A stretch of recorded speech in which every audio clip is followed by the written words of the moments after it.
Fellas, we are here for another episode of Bleav in Kentucky alongside the UK legend, the UK Athletics Hall of Famer, double zero himself, Tony Delk. What's going on, TD? Nothing much, man. I am happy and proud to be here today. Like I said, special moment, man. We have an exciting guest from Jones County. Absolutely. Let's welcome in.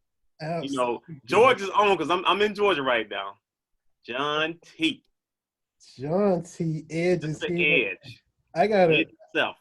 I gotta get the look. By the time I read the intro of everything he's accomplished, TD, it'll basically be time for him to go. He'll be like, I "That's know, my man. time, fellas." You know, I didn't want to get into all the things he had accomplished, man, because you know what? When you accomplish that many things, like I said, he has a Schindler list of all of his accomplishments, and that's the one thing I can say about someone who's done that kind of body work for so long and been passionate about it is that, he loves what he does.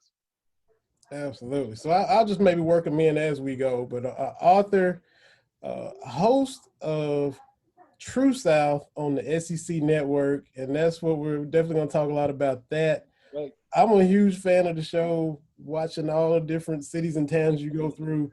And then you went to Brownsville, Tennessee. We're fresh off the Brownsville, Tennessee episode, which is hometown of Tony Delk himself. So we can't wait to get into all that with you right now. So thank you so much for joining us, John T. My pleasure. Y'all are kind people and generous people, and I'm happy to talk Brownsville, especially with Tony, because I'm new to it. He knows it better than I do. I just showed up with cameras. Right. And like I said, we just had, just so many phenomenal people, and growing up in that small town, there was so much connection. And even during my middle school, high school, and college and NBA career, I mean, it always felt great just to go back to Brownsville, Tennessee. And when I tell people, like, where you from? I'm like 40 minutes from Memphis, in between Memphis and Jackson. And I kind of like, I was kind of putting Brownsville on the map. I'm like, no, dude. People say, oh, you play basketball in Memphis. I'm like, no, I'm from Brownsville. So I was always a homegrown kid that really just loved being there. And when you have, great food, there's still places that I go to when I go back to Brownsville now. There's still Helen's.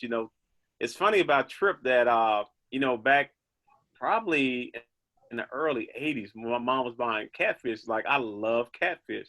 And I never knew where she was getting it from. She was like, I'm getting it from the fish market. I'm thinking like, okay, cool. So I didn't know he was getting his fish from no, it was fresh like it was. I was like, okay, she's going up there, she's getting fish.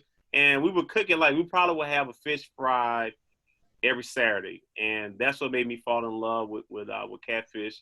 And like I said, another person that loves his job. And when you're in a small town, and sometimes when people fall on hard times, you still have to figure a way to help those people out. And what usually happens, those people become your friends, So when you go through, I know you just going through all these different cities, and, you come to one of these small towns, we are a community. And when people fall on hard times, we figure a way to help them out. Yeah. I really heard that from the people in Brownsville I met making the show. And the day after the show ran, so the show ran for the first time on SEC Network last week, and it's done some replays since then. And Larry Davis, who owns that fish market where your mama bought fish, Tony, he told me he ran into Helen Turner in the grocery store. So, and they started talking about the show and what they learned about each other during the show, which right. It's a perfect small town moment. Like, there are these people who do, I think, heroic things in that town, feeding people for a really reasonable amount of money, right? Feeding something really good, but recognizing that, not everybody's got a lot of money to shell out. Right. And they talk about this as their responsibilities to feed people good food, cheap. And I admire the heck out of that. And that's the one thing I can always, I tell Vinny when I go back home, there's still certain places that I hit because they're loyal to the community. And when you can find store owners, restaurant owners that understand that you have to have a relationship with the locals. It's not about always making money, but it's about having a friendship. You never know, like I say, as I said earlier, people do fall on hard times. And especially during this COVID-19, there were so many families that were stricken by this that you know, you still have to go and, like I say, you still want to get a good meal. But in Brownsville, it's going to come at a reasonable price. And even if you don't have it, I can't even tell you how many times probably Miss Helen, Davis, those people have gone in their pockets, you know, just to help other people out. Because what'll happen, it'll come full circle. You're going to get that money back in time.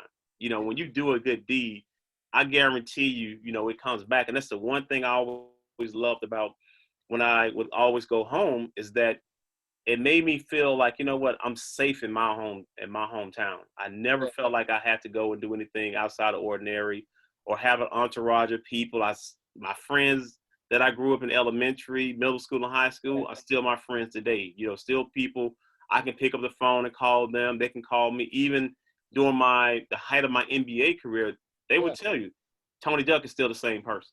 Nothing changed about me. Well, that's a great base to have. Like, we both are small town boys. Like, you don't outgrow that. You know, you really don't. You depend on that because you also know the responsibilities you have, those people in your small town. Yeah. That helps as you grow. It matters. It does. You know, I think that's the importance about understanding who you are, you know, and I think, you know, the one thing my mom always, she left me with was that be humble, be respectful, and always have a higher power who you believe in. So I just took that motto with me as I, you know, have gotten to my 46 years of life, is that treat people the way you want to be treated. You know, when I have my kids, I tell my kids the same thing, is that you have to respect people. You know, as I have my basketball academy, I tell the kids, I said, you have to respect the police, the authority. I said, authority they can kill you. They can put you in jail. Teachers, they can fail you. I said, coaches, they can kick you off the team. They can not play you. I said, and a stranger, they can kill you. So you have to respect that person in front of you, because if you don't know them, and even if you do know them, they're a human being just like you are. So don't think you're above and beyond them because, okay, now I've gained some fame, I have money and power. Is that people can still take your life if that's how they feel, and they feel like you have disrespected them. So this is a different generation of kids that we're dealing with, and especially with social media. You know, there's a lot more distraction for them than it was with us when we were growing up. Yeah, it's true. A lot more negotiations to deal with. Yeah. I'm sorry, Vinny, you were trying to say something. I just got to go back to that before we get off of Larry Davis and the fish market.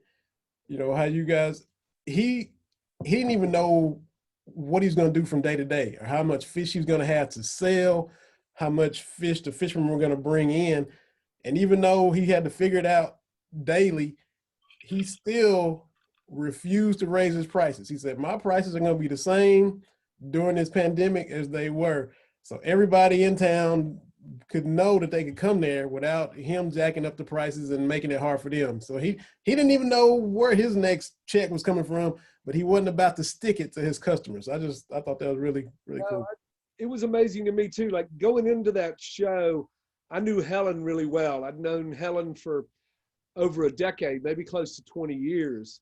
But I didn't know Larry at all. And Helen introduced me to Larry. I'd stop by Larry's place a few times. I got to drive to Brownsville to get barbecue, and my son and I would. And then on the way home, we'd stop by City Fish Market that Larry owns and buy some buffalo or cat. And then, like, you know, Tony was talking about with his mama cooking catfish, we'd cook catfish on a Saturday night or buffalo on a Saturday night. But talking to Larry about the way he cares for people and the way he controls the prices, not so he can make more money, to Tony's point, but so he can keep his prices down so everybody can afford them.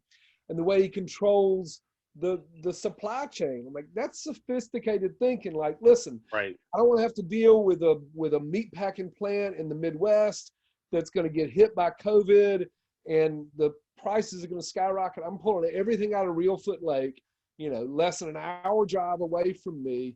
And I know what my prices are going to be week to week. I don't know how many catfish I'm going to get. I don't know if I'm going to get big ones or little ones.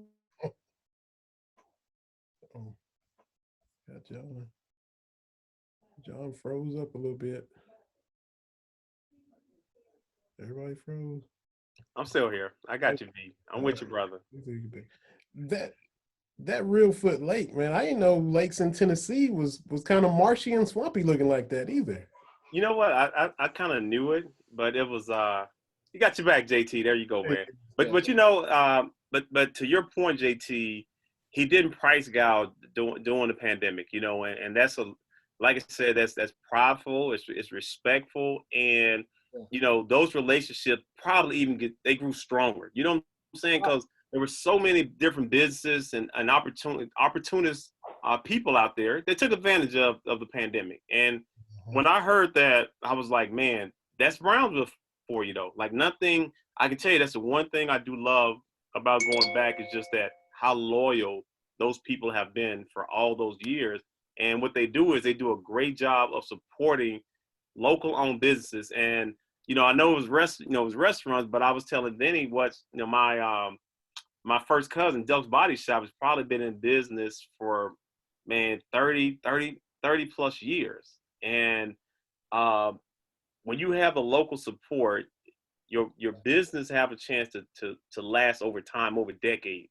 Because you think about business now, they might come and go, but when the local people are involved and they're heavily supporting you, is that allows your business to go into your kids, you know, because that's the one thing that surprised me about Helen is that, you know, I know her son, Andre, and I'm like, man, you're not helping your mama down here? But she cooks, like I said, she cooks all day long. And I didn't even know she was, you know, and I didn't know what time she got up, but I'm like, when she would drive, there would be people just waiting on her to drive up, you know, so we can just sit there.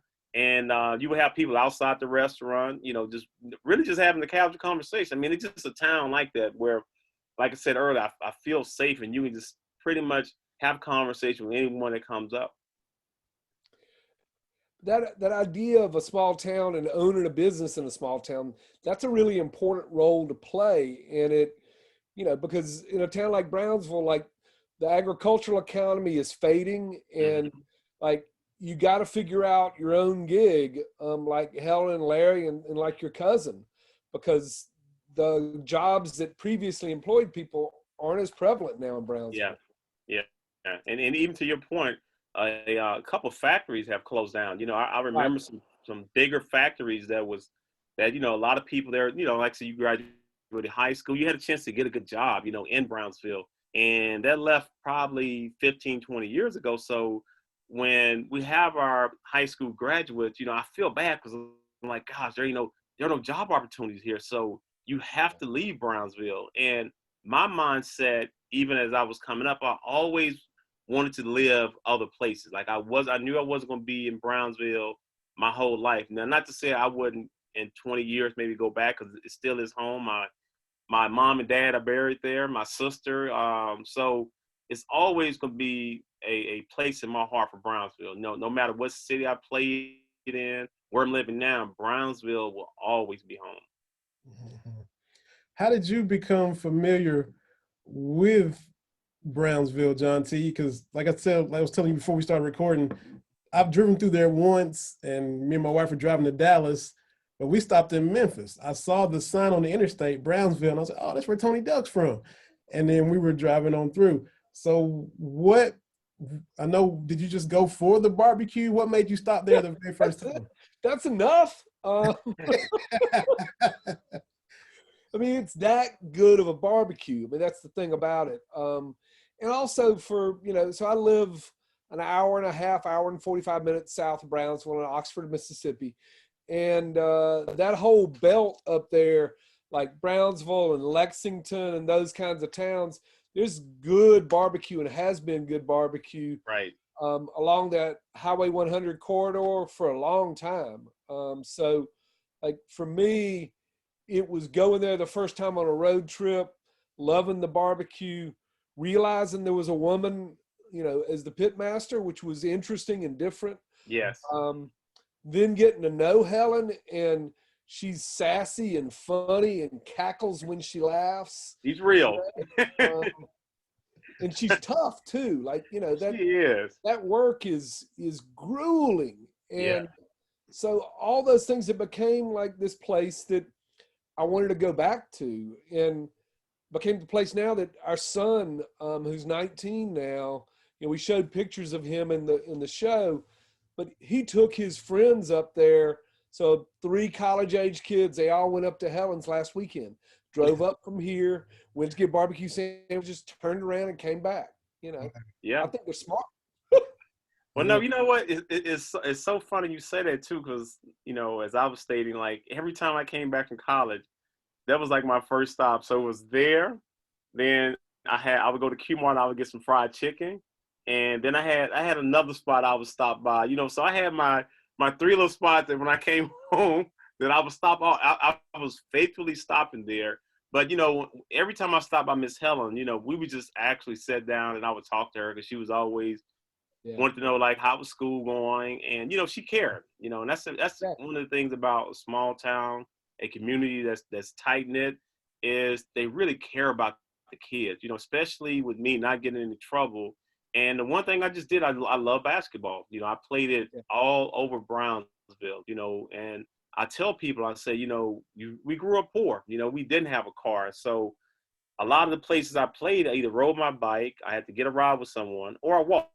And even with my mom, we would go to the grocery store. I think it was wasn't Kroger's, Big Star, and we would stop there. And I tell people the story. I said we had to walk back to the house with grocery in our hand, and I would have to stop because I'm like, Mom, I was probably like 12, maybe younger than that, and I would get tired. So she was like, put the groceries down, put the bags down. We would rest for a little bit, and then we'll start back walking again. And people really, even my kids don't even know. I'm like, you don't even know how poor we was growing up. But, you know, it was kind of like I was poor rich because I had older siblings. So whenever I needed a nice pair of shoes, a shirt, some Air Jordan, when they started coming out, I pick up the phone. I called my 7 siblings, and I would get $20 from each of them. So by the time those shoes came out, I had enough money to buy them shoes. Everybody was like, man, how you get the Air Jordan?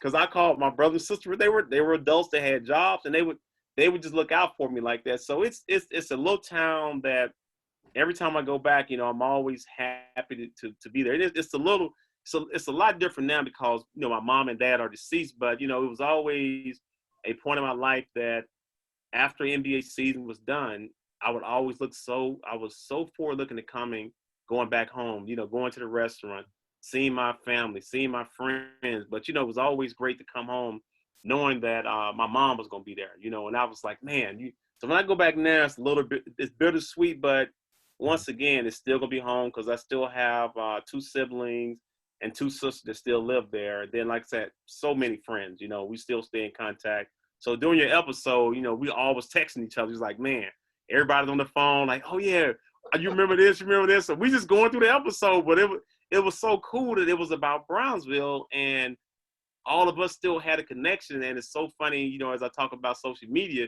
is that we all can be on a device going back and forth with one another. Yeah. Yeah. It makes me think too, Tony, about the music for that episode. And I wonder if you already knew Valerie June. She was born in Jackson. We used her music. There's this song, Working Woman's Blues, and her voice almost sounds like she's from Appalachia, but she's from right there. And she's a Black woman singing with that high, lonesome kind of sound. I love her music. Did you already know her? No, I didn't know her. You know, the biggest name that our claim to fame is, of course, Tina Turner. You know, everybody's like, Tina Turner. I'm like, no, she's from Nutbush. You know what I'm saying? But it's crazy because she went to, I think, Harbor High in Brownsville, and some of the people who I'm still friends with to this day, you know, they know her. They know some of them are her family, and you know, and I just always grew up thinking like, man, Tina Turner's from Brownsville, and then I found out like, no, she's from Nutbush, but that's just right, like 10 minutes away from Brownsville. So, you know, we'll claim her, you know, no big deal. Like I said, no one else really knows, but, you know, it's just the connection that we have there. And, you know, and even like with our sports are like Friday night lights is just a big thing in Brownsville. It always has been, but that's when, you know, everyone comes out and, you know, we show that local support. And, you know, just that episode, I was like, you know, finally, you know, somebody paying a little respect to the great cooks in Brownsville, Tennessee. Yeah, absolutely. It's a pleasure to do. One of the things that we talk about, Wright Thompson, who's the executive producer for the show, we were talking today about our favorite shows to make are about the small towns. Like I really love making our Memphis episode too, but small towns get you in a different way because you realize that fewer people are paying attention to that place, and you get to pay attention to that place. And you get to tell a story about that place and not everybody's telling. And that feels important to us, and we really love doing it. The episode that we did, in Kentucky, felt the same kind of way, to pay attention to a small Kentucky town, right, and turn people on those hamburgers, man. Layhays. Those hamburgers and Layhays for sure. I got to ask you, and I got to get back to the Memphis too, but just, you mentioned Wright Thompson, which excellent writer, just like you are, and you guys are teamed up together. When the idea for this show, True South, was just a twinkle in y'all's eye before the creative juices started flowing, how did it begin? Who said what? Who did what to get the ball rolling on this show? I mean, we've been friends for a good long while, Wright and I have, and we would sit around and have a drink or eat a burger and talk about how we wanted to see a show about the South that looked like the South we know, that wasn't rooted in old stereotypes, that wasn't kind of corny, that looked at the South today, and that we would watch and go, okay, they kind of got it right. And that's a pretty egotistical thing to say, but it's real. Like, we got frustrated by seeing other shows, and we wanted to try to get it right. And we also just, it felt like this moonshot that the SEC network let us take, because when we first started talking to them about it, I thought we would end up doing a show about food and sports. They're like, no, you can go as broad as you want. So we ended up doing a show about kind of food and identity, and sports is a backdrop for it, but it works on the SEC network, and that's the vision of the SEC to let us do it. I'm just kind of stunned and grateful about that. Really. So John, have you thought about incorporating the athletes as you go to these different cities, or you just want to keep it on the food side? Because I think that adds a little more interest to it. It's already interesting as it is, because, like I said, I was so locked in with my friend, because I was actually in Lexington, and so I was telling everyone, like, hey, the episode coming at 10. I need everybody to be quiet, sit down, and the TV. So I looked up at the TV screen, and it was just like a blank screen. I actually, dude, I was like, Trey, are you going to cut the TV on? It's like, no, it's already. But the satellite was a little slow. It was a little bit behind. And so finally, the episode came on, and I was in heaven, and I was like, all right, I'm good now. But yeah, are you thinking about incorporating some other people, athletes, entertainers?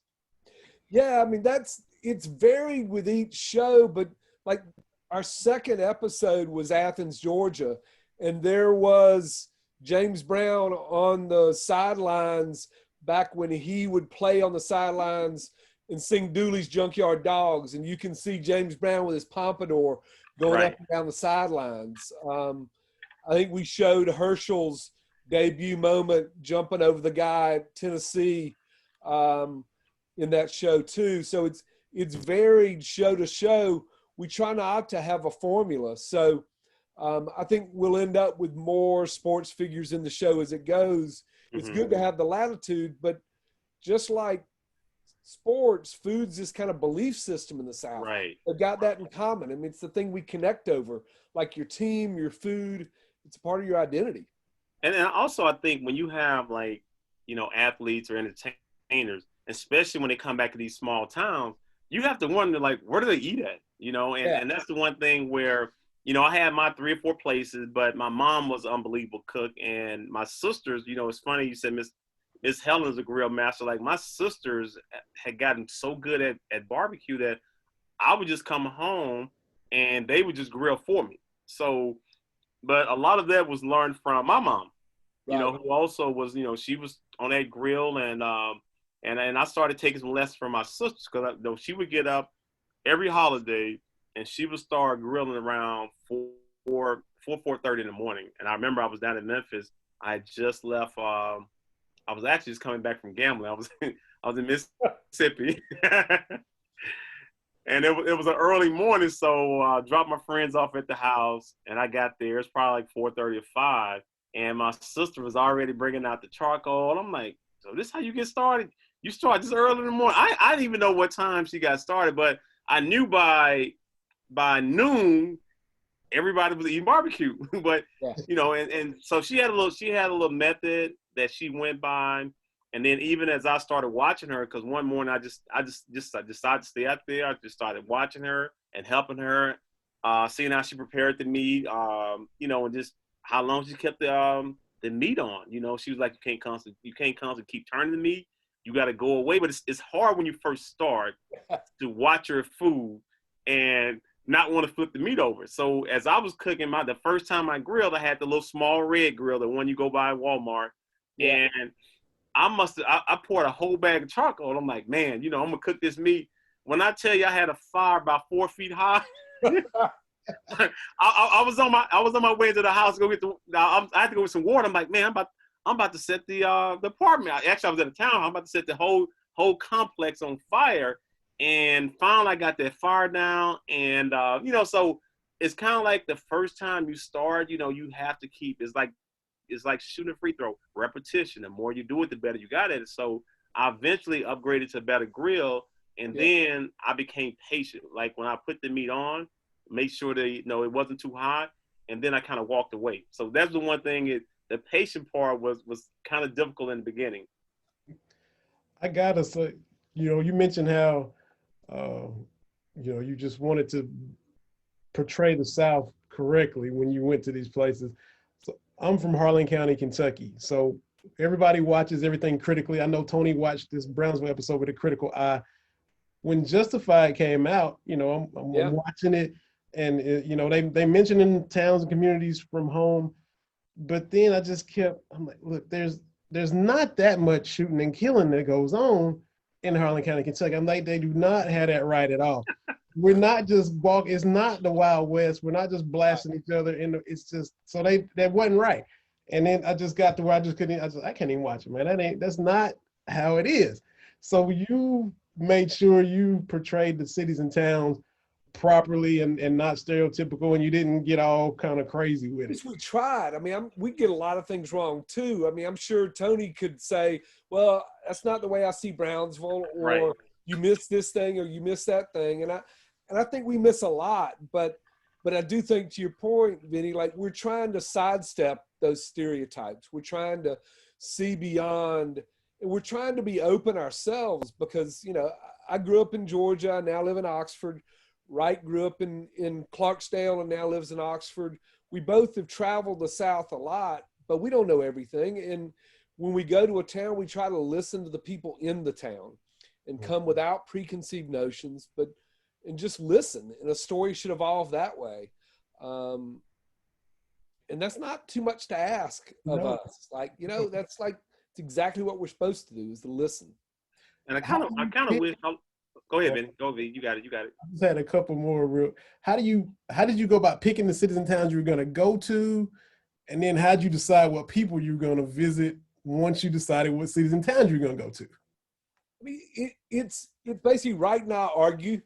Basically, we'll come up with a roster of possibilities, and it's not really an argument, but though, like, the food has to be unimpeachably good, but there has to be a bigger story. Like, so Brownsville, if Helen had been there and Larry had been there and we'd had fish and barbecue, it's a great story. But for that minefield to be there, and for it to be about somebody's vision in a town that, as Tony and I were talking about, is changing. It used to be an ag town. Now it's become something else. Mm-hmm. It becomes a bigger study in what a small town can be. And that's what makes the show. It's like, if there are two stories here on each side, there's a story about barbecue, there's a story about fish. In the middle, there's a story about identity, there's a story about something. Once we figure out what the middle is, then we know we have a story.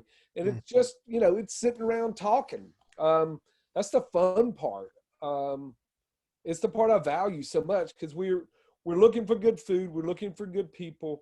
We're also looking like, what story can we tell each other about this place? And that sounds kind of gushy, but that's kind of it.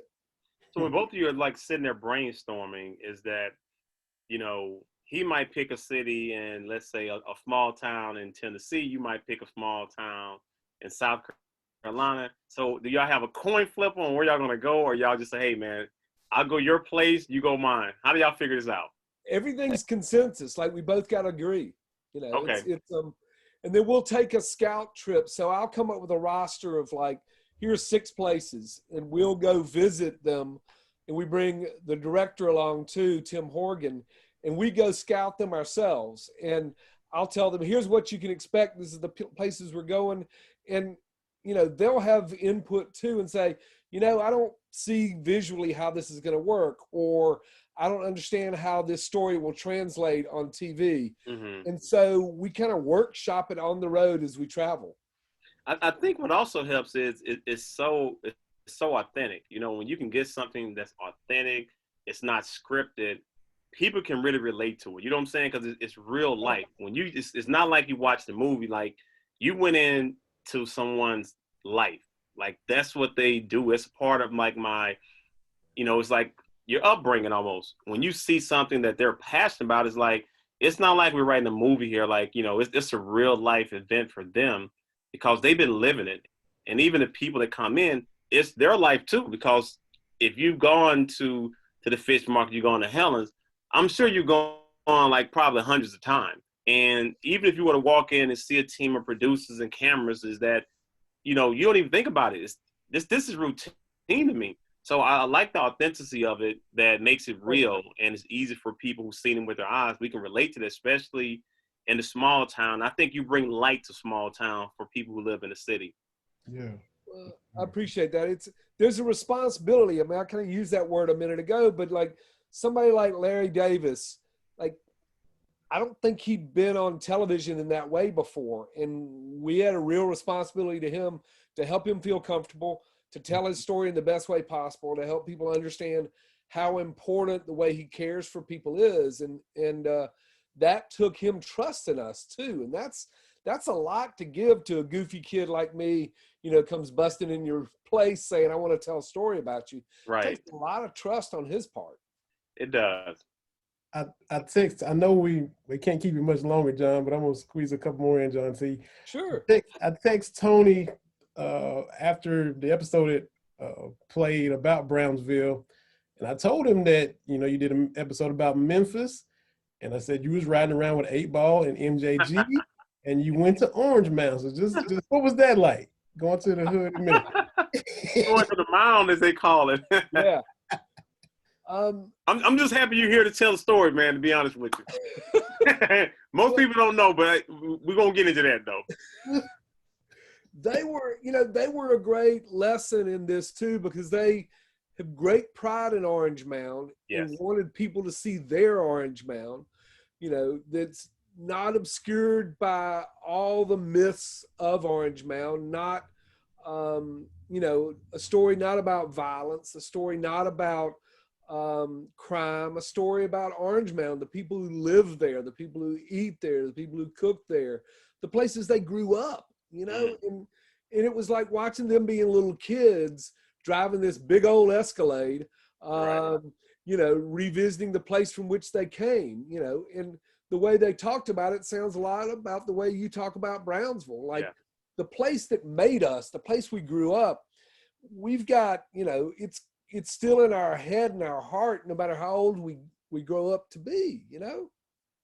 And they were that way. Like they love Orange Mound, and they grew up blocks from each other. And they got to go back to their own hometown. We just said, you know, we'll get you over here if y'all drive us around Orange Mound.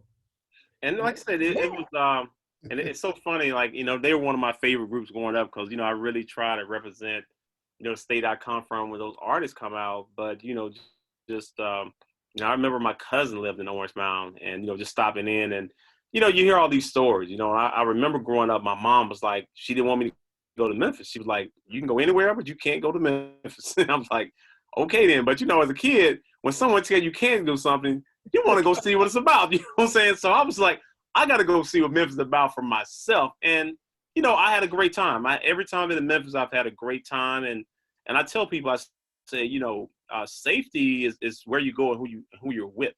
You know what I'm saying? So don't ever get it misconstrued that, you know, something can't happen to you because you're in a nice neighborhood.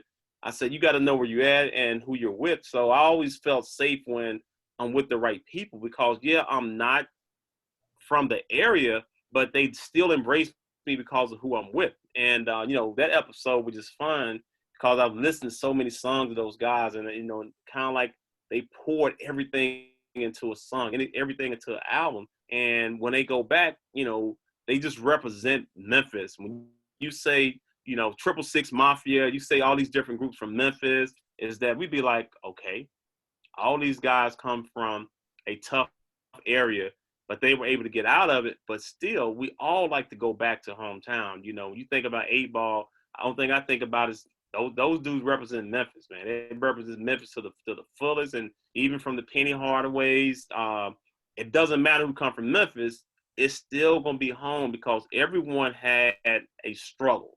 Even me from a small town, is that there was a struggle at some point in time, but you never take your eye off the big picture. And that is, you know what? I believe in myself, and I know I can get out of this situation. And I surrounded myself with the right people that they held me accountable. Yeah, absolutely.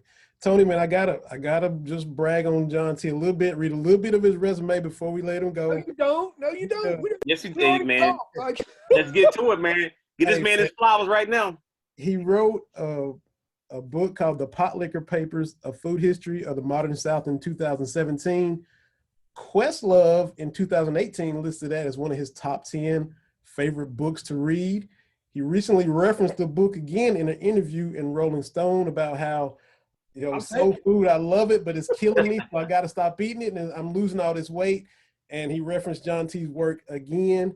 He's also been on CBS This Morning. He's also been on Iron Chef. Me and my wife love some Iron Chef, so I need to go back and find that episode where you were on there. And just one more question too, like when you're on a show like that, or if you're judging on Chopped or Top Chef or something like that, when you get to that level of expertise that you all have with food, and say if Jeffrey Zakarian set a plate of food in front of me, I'm going to eat it and enjoy it. They eat it and say, the sauce was a little bit too thick. Is it even fun to be that critical of something that delicious? I mean, it's play. Like, if you're on a set, like the only one I've really done multiple times is Iron Chef, and everybody there is playing. Like they're taking it seriously, but they're also kind of laughing at themselves at the same time. Okay. It's a big experiment. They're doing something ridiculous. They're cooking this beautiful food in 60 minutes, and they really do it in that period of time. But it's like theater, and they're all having fun. And that part of it, I'm doing the same thing. Like, I'm taking a bite of something, and it's wordplay. It's like, what's the funny thing I can say or that's accurate, that's not making fun of something, but how do you be playful? And that's a good gig, Right. Yeah. I don't want to put you on the spot, and say what's your favorite restaurant, but just give us a couple of foods that you really enjoy eating. If you had to come down, if you say, hey, you got to choose 2 or 3 meals to eat the rest of your life, what would those 2 or 3 meals be? Wow. I love hot water cornbread. Ooh, okay. Y'all know hot water cornbread? Okay, yes, that definitely happened. Yeah. So for people who are listening to this don't know hot water cornbread, it's basically cornbread made with boiling water or near boiling water into the dough, oftentimes cooked either like a hoe cake flat or like a fist of cornbread, and it's got a creamy center and an outside's usually crunchy and crispy. I love that style of cornbread, and there's a place in Nashville I love called Silver Sands. Theo Vaughn runs it. That episode, and it was in our Nashville episode, and she's an amazing woman. If you ever get to Nashville and it's lunchtime, she's open every day but Saturday for lunch. Okay. I just love that taste. I love that outside exterior and that creamy interior. I love it. And the other thing I crave all the time is greens, any kind of greens, especially mustard greens, like mustard greens. Yeah. Okay. Yeah. There's a place in just outside of New Orleans in Kenner, like when you're coming in from the airport, that's Kenner, and it's a place called Hearst Family Restaurant. It's been open since like 1939. Oh gosh. And Felton Hearst is the father, and he makes the best greens I've ever had. He uses pigtails and hocks, and he uses like 3 different greens. There's a lot of mustard in them. They're remarkably good. I mean, those are my favorite foods. Okay. Greens and cornbread. Okay. Hey, Barbecue. can't I go like wrong with that. Can't go wrong with those at all. Yeah. One more thing, Tony. John T is the director of the Southern Foodways Alliance. So I just gotta ask 2-part question. You know, book, this show, the director of the Alliance there at Ole Miss. What are you most proud of as far as your accomplishments? I know you're going to accomplish more things. What are you the most proud of? And will we see True South come to Netflix anytime soon so we can just binge it? I mean, you know, it all fits together. Like, the reason I'm doing this show is because I've been doing Southern Foodways Alliance work and writing work for a long time before that. Like, I learned how to do this show when I didn't even know I was learning how to do this show. Wow. So it all connects up. Right now, the thing I most love doing is this show because it brings all that together. The Southern Foodways Alliance work, like, we've been doing oral history work. In other words, going out and interviewing old guard pitmasters and fried chicken cooks and the like for 20 years now. And, you know, we did a film about Helen a decade ago. We did oral histories with Helen a decade ago. It all adds up to get to where we are now. Right. Man, I love telling these stories, and I love telling stories of the South. I'm proudly from the South. I'm also often very critical of the South because, you know, to be critical of your people is to want more out of your people in your place. And I think that's important. It's an important responsibility. And I want to keep doing more of this. I want more people to see it. You know, Netflix, Hulu, you know, any of those kinds of platforms would be good. But I have to say, man, you know, SEC Network took a chance on this show, and it's right. You know, that's real vision, and I've got real allegiance to the network for that, and to the conference. So I want more people to see it, but I love where I am. It's a good place to be. Great job. So up next is Columbus, Georgia. I've just finished with Brownsville, on to Columbus, Georgia. So definitely can't wait to see what's in store for that one. There are 3 words: jerk fried chicken. Ooh, okay. Okay then. Yeah. I'll be sure to tune in. Columbus is not far, and when there is a good meal, I'm like yourself. I will drive. Trust me. All right. Good. Yeah, y'all been so generous. I really enjoyed the conversation with y'all. Yeah. Thank you. We appreciate it. We appreciate you, and maybe love to have you on again down the road sometime if there's able to. Of course. Thank you so much, John T. We really appreciate it. Thank y'all very much, Vinny. Thank you, Tony. Take care. All right, y'all too. John T. Edge, SEC Network, True South, fresh off the Brownsville episode, TD. That was great, man. Like I said, you know, just getting a chance to relive my childhood. You know, sometimes I forget it. As we get older, you know, you have memories, you reflect on certain things, but when someone actually go to your hometown and you can actually see them on TV, it's real. You know, because I never thought as a young kid, you know, where I was going to be 10, 15 years, you know, playing basketball. Like, where was this game going to take me, man? I'm doing all this, walking around, riding my bike, man, getting chased by dogs. I'm like, man, is it worth it? You know what I'm saying? Like, you're young, you really don't even think about it, man. You know, playing basketball in the sun, you know, and it's just like going in the house with dirty clothes, you know, to the point where you couldn't even come in the house. You take your shoes off, your socks, your shorts, and, you know, I'm just like, man, all this for basketball? But like I said, I loved it. And when you love something, man, you give it your all. Absolutely.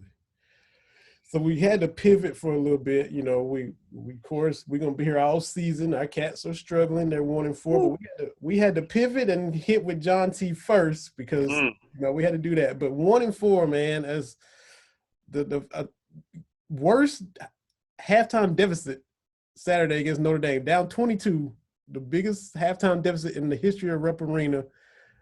They lose by 1, come back in the second half, but what's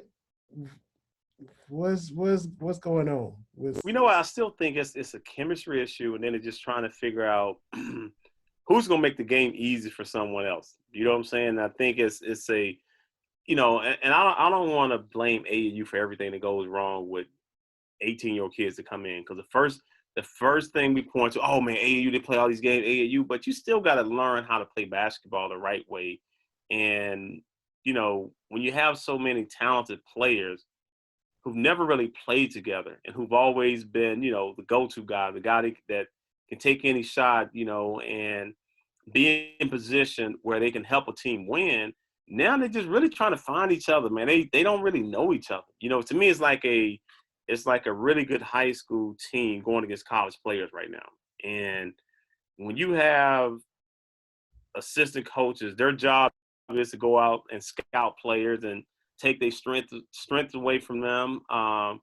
And I think a lot of times in high school, because you're so talented, you get away with a lot of stuff. You get away with some bad habits.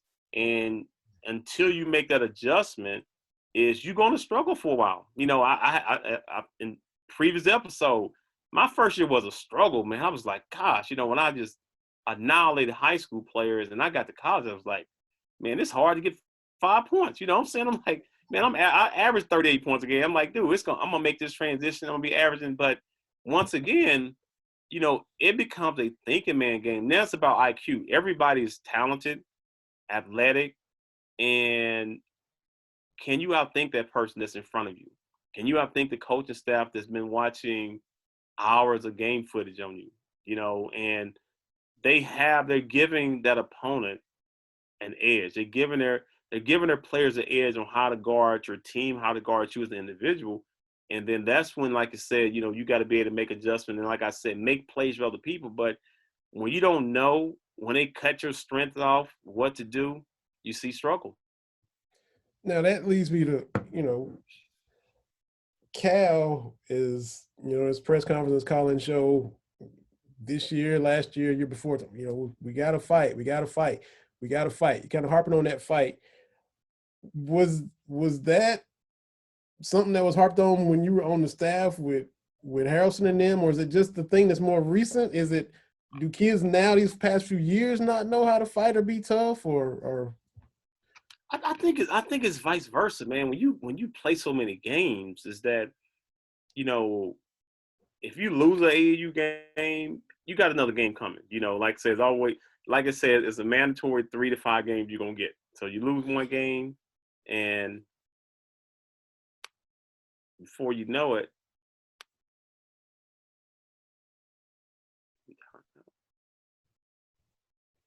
Yeah, because they just, you know, getting pushed around, getting bullied, and, you know, and he keeps talking about fight, fight, fight. And I just wonder, is it just the kids is recruiting, or is it a problem?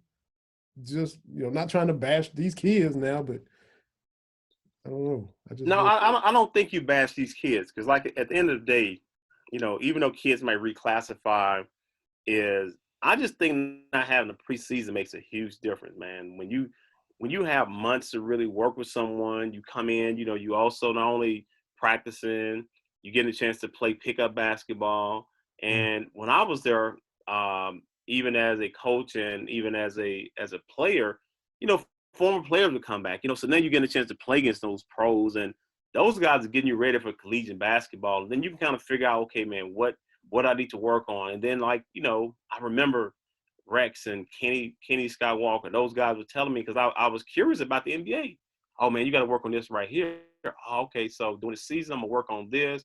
And I knew it was going to make me a better player, and I really studied the game. I think what these kids are not doing a lot of, and, you know, as I train kids and talk to kids, they do not watch enough basketball. And I'm not talking about just no highlights, like, oh, I'm going to watch a player dunk and go between his legs and all the flashy plays. You have to watch a game from start to finish. And just think about this, V. How many kids do you think can just sit there and watch a whole game from start to finish? The attention span isn't what it used to be for as far as that goes, is it? No, because they got their phone. They like this their phone, okay? All right. And then next thing you know, they get up. They're gone. I'm like, dude, we talking about watching the Super Bowl, and kids not even watching the Super Bowl. I'm like, Yeah. dude, it's not only the most watched game in the world. How can you get up and walk away if you said you love that sport? And even for us who might not love football, is that we all try to watch the Super Bowl. So that's what I'm saying. Like kids have gotten away from really being a real student of the game, and that's not trying to cheat through how to improve and how to get better, instead of watching and learning, seeing it with your eyes, being visual. And then in your mind, like even with myself, I would just process, what would I do in that situation? Okay, man, shot clock winding down. What spot I need to get to on the floor? Who I wanted to set the screen? I'm already envisioning like what's going to happen when we get to that point. Now, if we never get to that point, then cool, I'm fine with it. But if it ever happens, I know where I need to get to, who I need to pass the ball to. Like, I'm always thinking outside the box, and it's hard for not all the generation, but some of the generation, because it's like so many things have been scripted for them, organized for them. So they really had to really just be a director and organize something for themselves and say, hey, you know what? I'm going to take responsibility for this. Like, okay, call on the team. Like somebody, let's say I don't know who the leader on the team is, but what if that leader decides, hey, man, I'm going to call a team meeting. We need to sit down and kind of figure out what we're going to do the next 5 to 10 games. What we're going to do the next game. Like, what's our plan? So now when I start talking to these guys, we need to some kind of way be on the same page. Because if I'm thinking one thing, you're thinking another, and this person's thinking something else, another person, like, you got too many different thoughts going on. Mm-hmm. But collectively, we need to figure out how can we all get on the same page. And I think that there's a disconnect right there from, the players that are the elite players, supposedly, the players that are there, and no one really knows their role. So it's like they don't have an identity. And the coaching staff is just searching. I heard Cal said that normally the scouting reports aren't that extensive, because he said we don't want to overwhelm them with a lot of information. But he's like maybe we need to give them harder scouting reports. Maybe he's even looking at that. Maybe we need to give them more stuff, because maybe what we're doing isn't working. So I don't, so they're even like looking at every little detail of what they're doing, because the stuff he's been doing for the past few years. Look, I just want my team to worry about us more so than the scouting report on the other team. That's been Cal's deal all these years. But now he's like, well, maybe I need to thicken up the information in the scouting report. So they are like, they're like leaving no stone unturned as to searching for what they can try to do to get this fixed. Well, I think they got, like I said, man, it's trying to figure out how to get these guys motivated from start to finish, and not have them lose interest, not get down by that many points, knowing that, you had a chance to win the game, but think about all the mistakes you made in the first half, how hard you didn't play, and whether it was an early game or not, that team had to play early too. So I hate when people make an excuse, well, it's an early game, they don't play. Well, do you think the other team, they didn't play early? You're not playing against yourself, but also understanding what I need to do to help my team. What is my job? What is my role? And it takes a few games really for a coaching staff to figure out, what do you do well? And we're not talking about what you do well at practice or what you did well in high school. I don't care about that anymore. Like, that got to be behind you. Like, what you did in high school, like I said, that's in high school. You got to move past that. How can you impact the collegiate game when the game is a little bit faster? You're playing with better players. The scouting report, they have a scouting report on you now. So you're not a mystery when you come in, you playing against the opponent. Oh, he's really good going right, but he is like a 20% shooter going left. They know that. So I'm taking your tendencies away from you. And you have to have a mechanism in your head that's instinctive. You don't want a robot out there. It's great to give a team a game plan. Hey, we're going to execute this. But what will that coach, when he makes an adjustment, how are you going to adjust? That's the basketball IQ, and that's the instinct that kids struggle with, because they really never had to deal with it. It's like, okay, everything has been good. How do I deal with adversity? So what they're going through right now is some adversity, and you're going to see how they come together. And then the coaching staff got to, just got to keep putting game plans together to figure out, like, where's this team at where they're going to be. And when March roll around, you want to hope that we've seen Cal teams, elevate their game, get better, intensity levels better. They have a better understanding of who they are. They have an identity. And that might have to come earlier with this team because the way the season's going, how the conference is playing, it's going to be tough in conference, man. It's not going to be no cakewalk. Yeah. Now, people listening to this might think I'm being overly negative. I'm just trying to be real. Kentucky, second half, they, come out down 22, start the second half, they outscore Notre Dame 37-16. They end up losing by 1, of course. Notre Dame's a veteran team, but they only had 7 scholarship players. They have kind of faded down the stretch, I think, against Michigan State, games where they haven't been able to finish and close it out. Was it the combination of Kentucky playing hard and really digging in, or was the fact that Notre Dame was a little bit thin and had a short rotation and kind of got a little bit tired? Is it a little bit of both, or is it a little bit – what are you chalking it up to? When they were saying Notre Dame, I'm like, man, they have a really good football team. That's all I was thinking about. I knew their football team was going to be good this year. So, I kind of looked at the Georgia Tech game. They had lost to Mercer and Georgia State. So I'm like, this will get us back on, back on track. And I didn't know a lot about Notre Dame, but when it was funny because I was actually in E-Town, Elizabethtown, and I walked into this place where I was doing a signing, and I was like, hey, what's the score? They said we down 24, like 22 or 20 something halftime. And I was like, man, get out of here. To Notre Dame, like, are we playing a football team on a football field? Like, that's the only way I thought we was gonna be down by that many points. Seriously, I'm not even joking around. I'm like 20. So then when they told me the halftime margin, I really thought we was on the road. I can't even lie to you. And they said, no, we're at home. And you should have seen the look on these Kentucky fans' faces. Like it was. We've never seen that kind of margin on the floor. Like I can't even during my time. I can never remember us being down by that many points at halftime. I'm not talking about to a good team, to a team that's okay. So it would be different if you were down to a Gonzaga, who is really good. They have three future pros on their team. So you can look at it and be like, okay, talent-wise, hey, those guys are better than us talent-wise, but not Notre Dame. So it just let me know that they wasn't ready to play right away. And when they finally decided to turn it on, they just ran out of time. But but see, that's to me, that's a learning lesson to let guys know you're not good enough at this point to take your eye off anyone or think just because we're playing this team and they're not ranked that we should beat them. I said, no, man, you got to understand, like, people take playing Kentucky, they treat that like a Super Bowl, and especially when you can come into Rupp Arena to your home. Like, you must always protect your home. And they didn't protect their home. Yeah. So UCLA this Saturday in Cleveland, then at Louisville the next Saturday, and then conference play, like you said. So, Hey, man.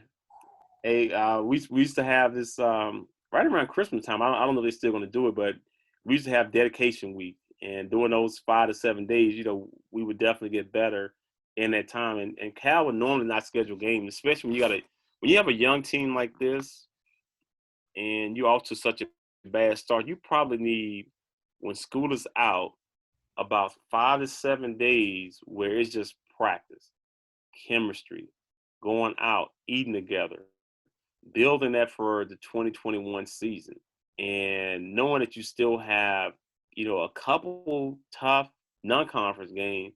But then when you get into conference, you got to be ready to play. Like, there ain't no taking no nights off. Like, you got to come into conference ready to play first game.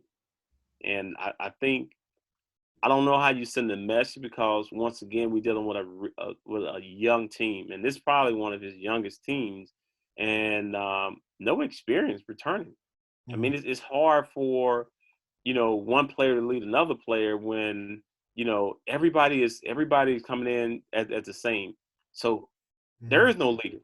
So now so you just can't win with talent right now. You got to win with some guys who know how to play basketball. So, that's where there's a separation between talented players and players with a basketball IQ. Mm-hmm. on the flip side, the women are undefeated, and Kyra Elzy is no longer the interim coach. She is the head coach. So I they was just waiting for that. Kyra, an intelligent woman, someone I really enjoy working with. She knows the game extremely well. She learned so much from Coach Mitchell, and I'm just happy that she's getting her opportunity. And that's really big for her. Not only becoming a head coach, but just a Black woman that's passionate and loves the game. She's giving her all to basketball, and you know she's finally getting rewarded. Not only rewarded for just because Coach Mitchell stepped down, but at some point in time, she was going to be a head coach, and why not be a head coach with someone you've been an assistant coach for a few years, and they have a really good team, and then so now and here's the thing too, Vinny. She's recruited most of these girls, so she has a great relationship with these girls, and it really helps as you go out recruiting when other recruits can come in, and the first question I would ask, hey, how do you like your coach? How's your coach? So I would know if there's a place I want to go. You know what I'm saying? Because if she's cool, she understands the game, she pushes us, she's competitive, is that you're going to take on the personality of your coach. And she's a fiery coach because, like I said, who does she play for? Pat Summitt. yeah. So, and we know how fiery she was. It was like, man, she had those eyes that if you didn't play, those eyes could look through your body. She can see your soul. She can see your thoughts in your head. But she was, like I said, an ambassador for women coaching because of how fierce she was on the sideline, but her approach to the game, and so she instilled that in all her players. And that's one of the reasons why most of them have become really good coaches. Absolutely. I got a message from Matt Moderno. He hosts the Bleav in Wizards podcast with Larry Hughes. And before you came on, Matt was the first guest ever to be on this podcast. I was doing a few episodes by myself. Matt came on. We talked NBA. We talked Kentucky. We talked Wizards. He sent me it was actually the Ringer NBA show, and Kendrick Perkins was on there. They asked him, who kind of showed him the ropes when he first came in. And he said Walter McCarty, and he said Tony Delk. When my first year in Boston, they were the ones that kind of take me and show me and help me. So he mentioned you specifically by name on the podcast. So he sent me that, and so I had to, pass it on. That was my young dude, man. And and as I see him being an analyst now, I never would have thought he'd been an analyst. Of all the things Big Perk is doing right now, I'm like, Big Perk, man, you're supposed to be on somebody's sideline being a bodyguard to someone. But no, but you know what, I tell you what, he really learned the game though. He got a chance to see it, from, towards the end of your career, you really can learn a lot, because you're not playing as much, and you kind of watching how things move and just how the game has changed. Because when Perk came in, came straight out of high school, so we really had a good thing going in Boston, and we played hard, we competed. We understood each other, and when you get a chance to have veteran guys that teach you the game and teach you how to be a professional, like that's the most important thing. Is that even as I built my TDBA Tony Delk Basketball Academy, is that I teach our kids, I'm like, man, carry yourself in a way that represents you and your family, and when they see you, they see someone that's qualified, not someone that's second guess. And although you're gonna kind of figure some things out and make your mistakes, but even with Perkins, he really understood, like, how am I going to stay in this league? Because you can be in the league and out the league in the same year, and I've seen guys where they wasn't focused. They were just happy, well, I made it, and I'm like, no, dude, you really ain't made it until you can turn it into a career. Like 1 year is a few months. That's like I said, a cup of coffee, a cup of cappuccino. Yeah. Come on, it leaves you. So you have to be focused, and it's much harder when you're 18. So I commend him, man, for coming in, listening to guys like myself and Walter, because I wanted these guys to have a career. I wasn't a selfish player that only cared about me. I was like, man, I got to share some of this knowledge with them because someone shared it with me. Exactly. A couple more quick things, man. First, sad note, glad to hear that he's doing better, but Keontae Johnson at Florida passed out on the floor Saturday against Florida State. Florida, the team had a lot of COVID issues. Was it cardiac? He was in a coma, medical coma for several days. Transferred him back to Gainesville. He was talking earlier today, but that was just, people our age, you immediately thought Hank Gathers, man. Yeah, it was scary. And as soon as I heard that, that was the first person that came to mind was Hank Gathers, Reggie Lewis, players that I grew up watching because I was a huge, when I tell you huge Loyola Marymount fan, man, I love their style. And, seeing Hank go down and, it was tough, man. And, it was scary just to watch him. Like I said, such a great athlete, potential first-round draft pick, but a collegiate player that's young. I mean, and you don't think in terms of like, man, I'm going to collapse or this is going to happen to me. We feel like at that age we're invincible, but it was a reality check. I was surprised that they played the game because I think I would have been so dramatized and it would have affected me in a way where I don't just think I could have just went back out there and gave it. Like I wouldn't have had no focus. Like that would have taken the energy out of my body. Mm-hmm. And I'd have been like, Coach, I can't give you nothing right now, man. I'm thinking about my teammate. You got to make a decision because that is your family, because about a month ago, a kid fell and hit his head at our gym in the tournament. And we just stopped the game. We was like, game over with. That's it. We got this kid got to go to the hospital, and we're not going to play the game.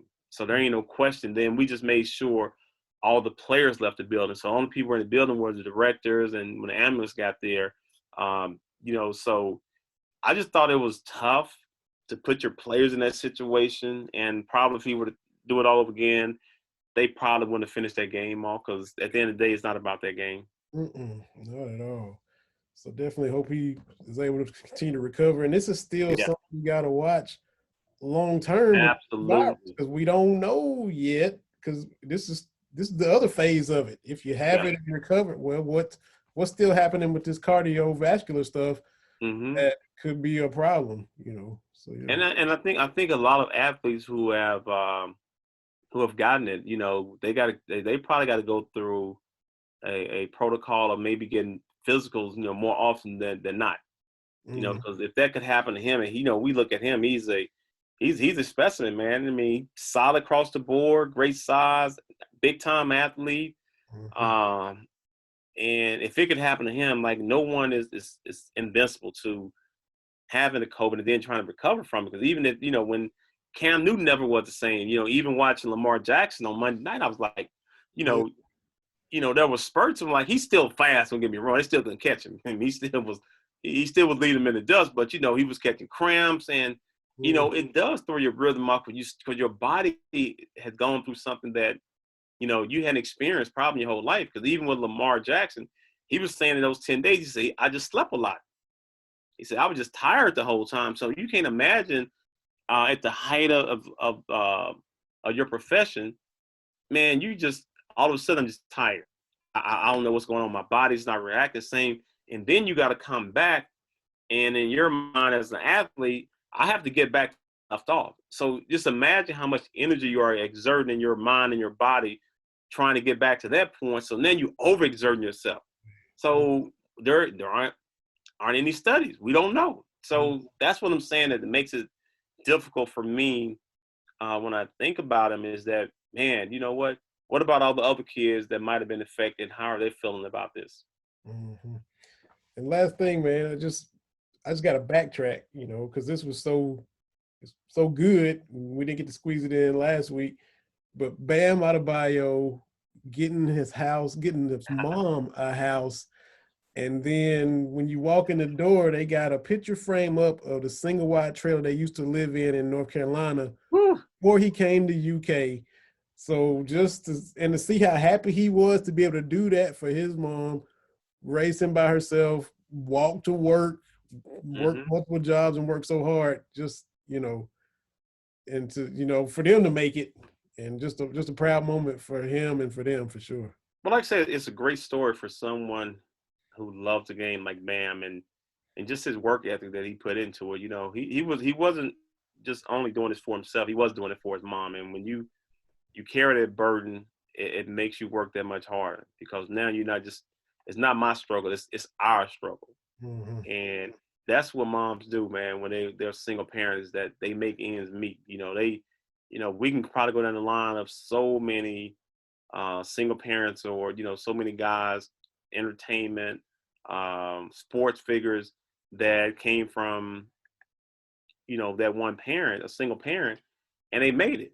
You know, sometimes that pushes you even harder, man, you know, because you feel like, man, the other parent might have given up on me, or they gave up on us.